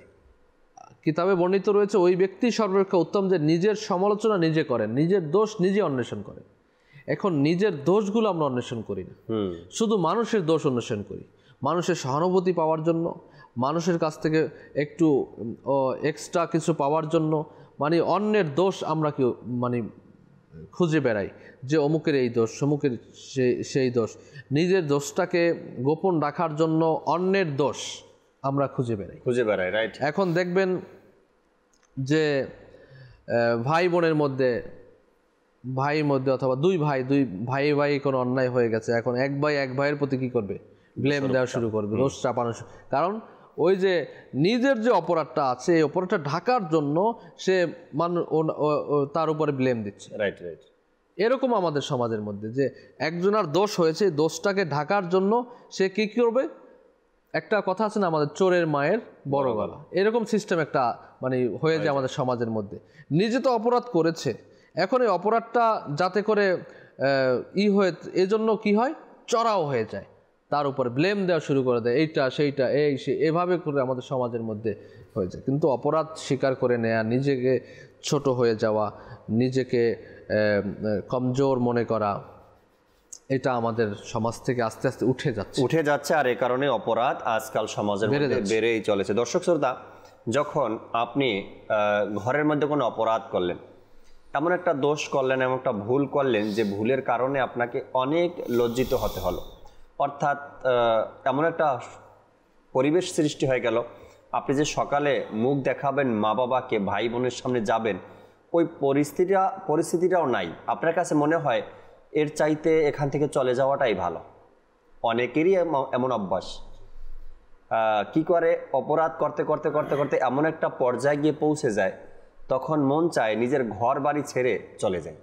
এমন একটা পরিবেশ, এটা কে সৃষ্টি করেছে? আপনি নিজেই তৈরি করেছেন। এই পরিবেশটা কিন্তু আপনার জন্য অন্য কেউ তৈরি করে দেয়নি। ভুল করতে করতে করতে করতে আপনার মাত্রাটা এত বেশি বেড়ে গেছে, এখন লোক সমাজে আপনি মুখ দেখাতে পারছেন না। এ কারণে কি হয়, এখান থেকে চলে যান, আপনি পালিয়ে যান, বা দূরেও কোথাও গিয়ে বসবাস করার চেষ্টা করেন। এটা না করে যদি আপনি ভুলটা স্বীকার করে নেন, তবে কতই না সহজ। হ্যাঁ, ভুলটা স্বীকার করে নিলাম, অপরাধটা স্বীকার করে নিলাম, আমাকে এই সমাজেই এই বাড়িতেই বসবাস করার জায়গা দাও। এটা না করে আমরা কি করি, ভুলটাকে ভুলের জায়গায় রেখে আমি আমার পরিবার পরিজনকে ছেড়ে বা পরিবার পরিজন সহ আমি এখান থেকে চলে গেলাম। এক ব্যক্তির ব্যাপারে আসছে ইদানিং 2-1 দিনের খবর, মানুষ থেকে টাকা কর্জ নিতে নিতে নিতে নিতে নাকি 20 থেকে 25 লাখ টাকা কর্জ নিয়েছে। এটা একটা অপরাধ। আপনি যখন দেখলেন আমার কর্জ বাড়তেই আছে, তখন আপনি অন্য কোনো ব্যবস্থা কেন নিলেন না উপার্জনের জন্য? এরপরে যখন সে অনেক টাকা জমা হয়ে গেছে, অনেক লোক থেকে টাকা কর্জ নিয়েছে, টাকা যারা পাওনাদার তারা বারবার চাপ দিচ্ছে টাকা দেওয়ার জন্য, মানুষের সামনে অপমান করছে, আত্মীয় স্বজনের সামনে টাকা চাচ্ছে, একটা পর্যায়ে এসে যখন সে দিতে না পারলো, পরিবার পরিজন সহ ওখান থেকে সে রাত্রে পালিয়ে গেছে। আহা ভাই, পালিয়ে যাওয়াটা সমাধান না। আপনি যদি 10টা ফ্যামিলি থেকে টাকা কর্জ নিয়ে থাকেন, 10টা ফ্যামিলির দিকে একটু একবার তাকান। আর আপনি যে এখান থেকে পালিয়ে অন্য কোথাও গিয়ে বসবাস করবেন, আপনার পরিবার চালানোর জন্য তো আপনাকে আবার কোনো কাজে অংশগ্রহণ করতে হবে, আপনার কাজ তো করতে হবে, আবারও তো আপনি এই কর্জের মধ্যে ডুবে যাবেন। তো পালিয়ে যাওয়াটা, হোক সেটা ঘর থেকে আর হোক সেটা দেশ থেকে, পালিয়ে যাওয়াটা সমাধান না। সমাধান হলো ভুলটা স্বীকার করা, নিজের স্থানকে ঠিক রাখা, ভুলকে স্বীকার করে ক্ষমা চেয়ে নেওয়া, ভুলকে স্বীকার করে নিজেকে অপরাধী মনে করে ভবিষ্যতে এমন ভুল যেন না হয়, সেটার নাম হলো ভুল স্বীকারকারী। এখন আমরা লক্ষ লক্ষ টাকা কর্জ নিয়ে পালিয়ে চলে যাই এখান থেকে। ভুল করেছেন, ফের ভুলের উপর আবার ভুল করছেন, যারা পাওনাদার আছে তাদেরকে ঠকিয়ে আপনি এখান থেকে পালিয়ে যাচ্ছেন। এটা না, এটা সমাধান না। সমাধান হলো আমার ভুলকে আমি স্বীকার করে নিলাম। এটাই হলো ব্যক্তিত্ব, বড় ব্যক্তিত্ব। আমরা 2-একটা কল শুনি দর্শকের, এরপরে কালামও শুনবেন ইনশাআল্লাহ তাআলা। জি, কল শুনিয়ে দিন। আমার নাম মোহাম্মদ আবুল খায়ের, দিনাজপুর ফুলবাড়ি।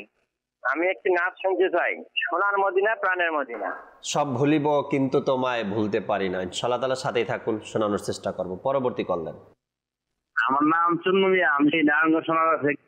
এই চ্যানেলটা আমি দীর্ঘদিন ধরে দেখতেছি, চ্যানেলটা আপনার থেকে আমার ভালো লাগতেছে অনেক। চ্যানেলটা থেকে অনেক কিছু শিখতে পারতেছি। ইনশাআল্লাহ ভালো থাকবেন। মাশাআল্লাহ, চুন্নু ভাই ধন্যবাদ সাথে থাকার জন্য, অভিমত আর উৎসাহ প্রদান করার জন্য। পরবর্তী কল দেন। আমি দামোদর শরীয়তপুর থেকে বলছিলাম। আমার নাম মাসুম শেখ। আমি একটি গজল শুনতে চাচ্ছিলাম, ভাগ্য আমার উজ্জ্বল করো হে মোর প্রিয় নবী। মাশাআল্লাহ মাশাআল্লাহ, শরীয়তপুর থেকে আপনি আমাদেরকে কল করেছেন, সাথেই থাকবেন। আশা রাখি ইনশাআল্লাহ তাআলা কিছু কালাম শুনবো এখন, এরপরে শেষ কিছু বিষয় তওবা নিয়ে আমরা আলোচনা করার চেষ্টা করব ইনশাআল্লাহ তাআলা। صلوا على الحبيب صلى الله تعالى على محمد صلى الله عليه وسلم. ভাগ্য আমার জল করো হে মোর প্রিয় নবী ভাগ্য আমার জল করো হে মোর প্রিয় নবী ডাকো দারে আমায় তুমি হে মোর প্রিয় নবী ভাগ্য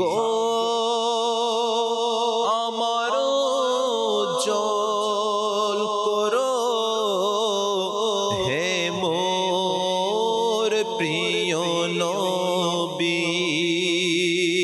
ভাগ্য আমার জল করো হে মোর প্রিয় নবী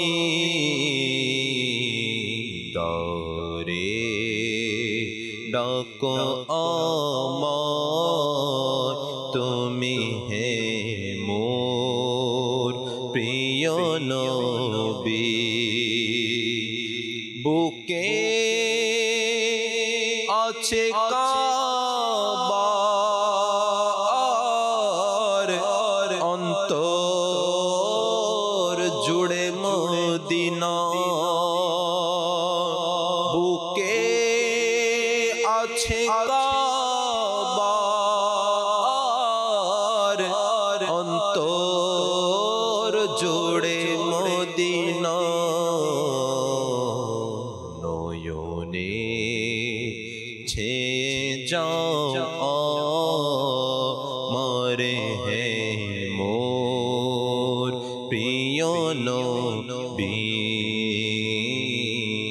নয়নে আমার তুমি ছে যাও হে প্রিয় নবী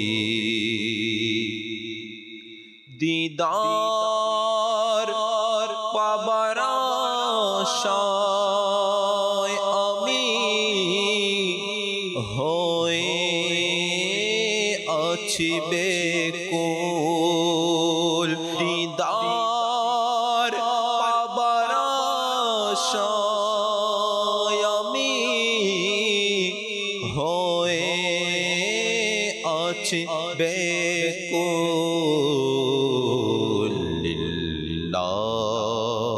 স্বপনে দিদারে দাও হে প্রিয় নবী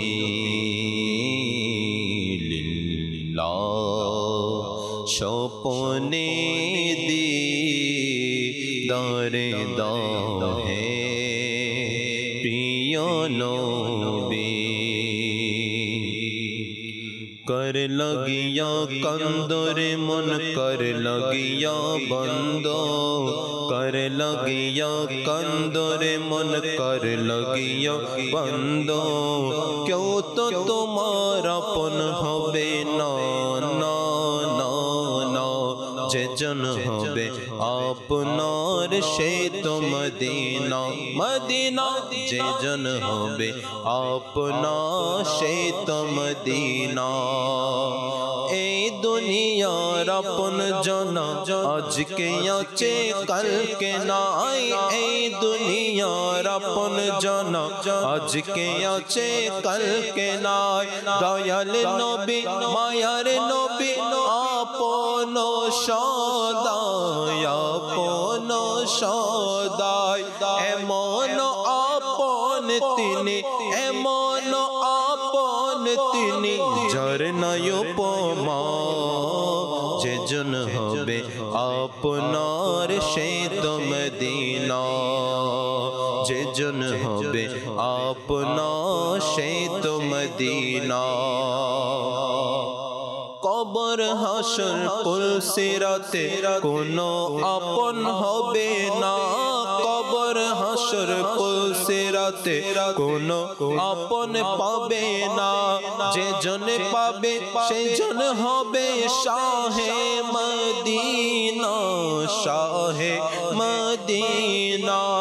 উম্মতের কষ্ট নবী, উম্মতের কষ্ট নবী সইতে পারেন না, যে জন হবে আপনার সেই তো মদিনা, যে জন হবে আপনার সেই তো মদিনা।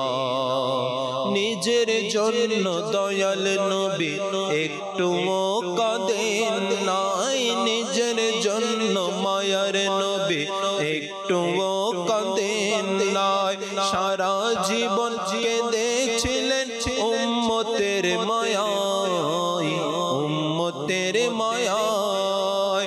এখনো শুয়ে আছেন, এখনো শুয়ে আছেন সোনার মদিনায়, যে জন হবে আপনার সেই তো মদিনা, মদিনা। যে জন হবে আপনার সেই তো মদিনা। আল্লাহ আল্লাহ আল্লাহ আল্লাহ আল্লাহ আল্লাহ আল্লাহ আল্লাহ আল্লাহ আল্লাহ আল্লাহ আল্লাহ আল্লাহ আল্লাহ। বলো প্রিয় নবীর কোকিল আমি, মদিনা আমার বাগান, তারে ধ্যানে মগ্ন থাকি করি তারে গুণগান। আল্লাহ আল্লাহ আল্লাহ আল্লাহ আল্লাহ আল্লাহ আল্লাহ আল্লাহ আল্লাহ আল্লাহ আল্লাহ আল্লাহ আল্লাহ আল্লাহ।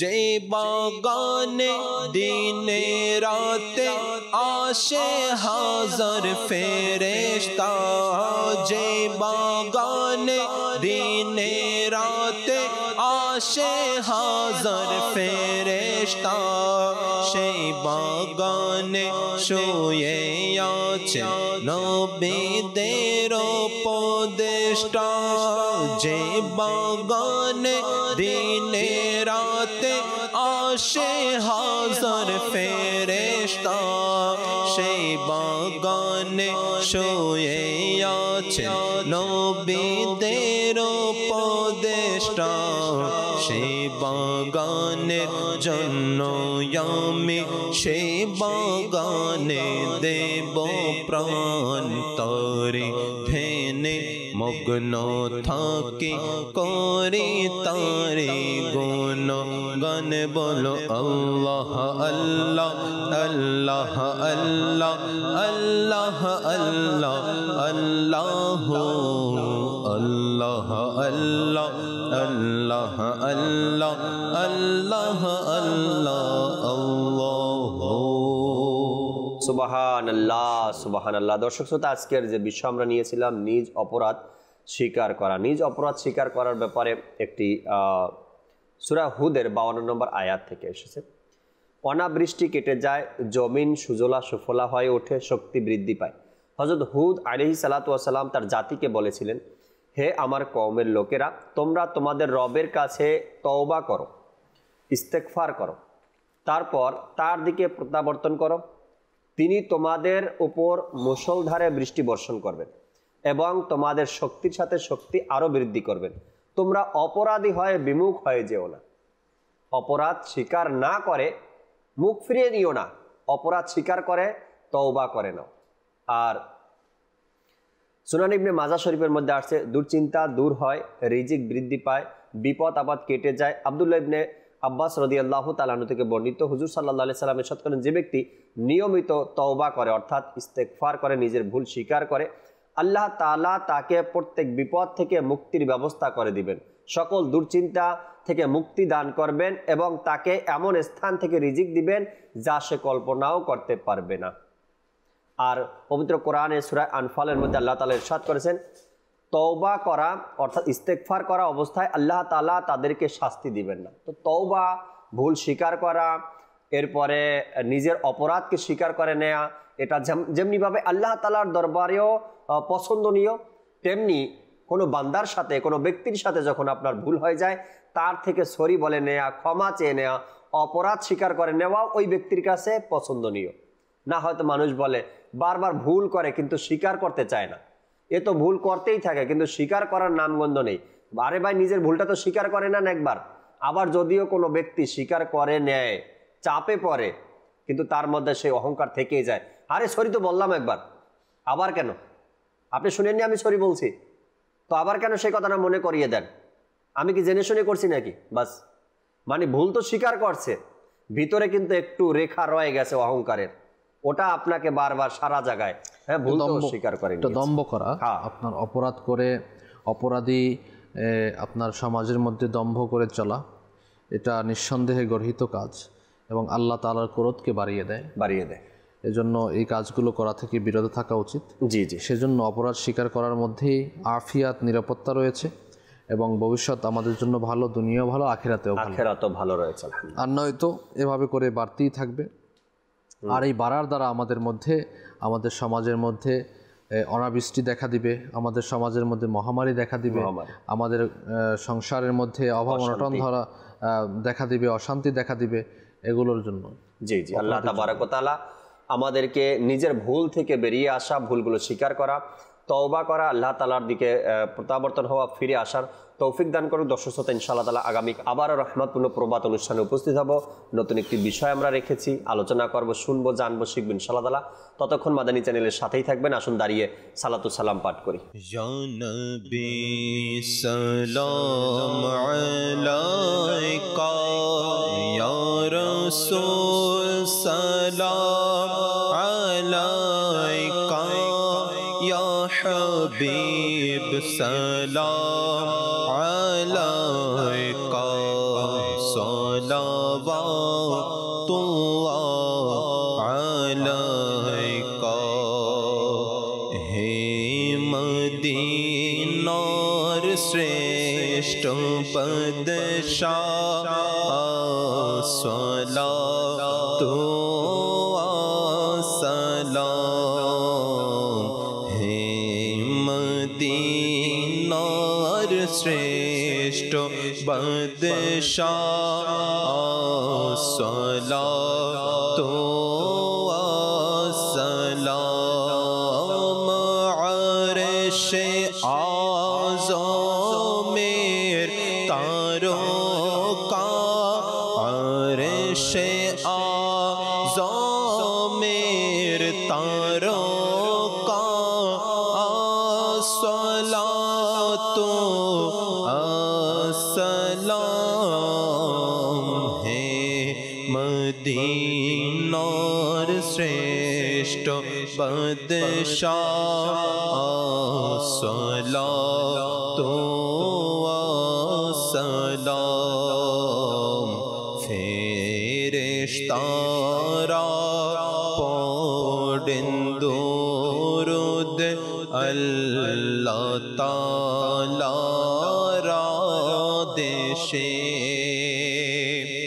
ফেরেশতারা পড়েন দুরূদ আল্লাহ তাআলার আদেশে।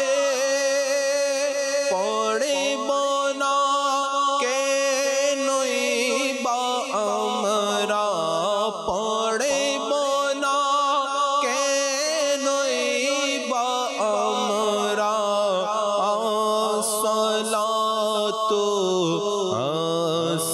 আসসালাম। হে মদিনার শ্রেষ্ঠ বাদশাহ, আসসালাতু সালাম।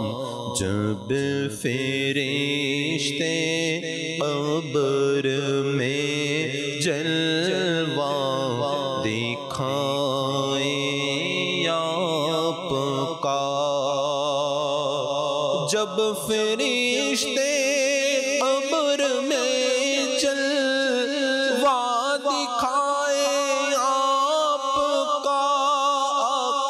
जब फरिश्ते कब्र में जलवा दिखाए आपका, हो ज़बा पर प्यारे आका, हो ज़बा पर प्यारे आका, सलातो सलाम है मदीनार श्रेष्ठ बदशाह, सलातो सलाम अर्श आज़म में तारों का, अर्श आज़म में तारों का, सलातो सलाम है मदीनार श्रेष्ठ बदशाह, सलातो सलाम। अस्सलातु वस्सलामु अलैका या रसूलल्लाह व अला आलिका व अस्हाबिका या हबीबल्लाह। सुब्हानक अल्लाहुम्मा व बिहम्दिका ला इलाहा इल्ला अंता अस्तगफिरुका व अतूबु इलैक। सुब्हानक अल्लाहुम्मा व बिहम्दिका ला इलाहा इल्ला अंता अस्तगफिरुका व अतूबु इलैक।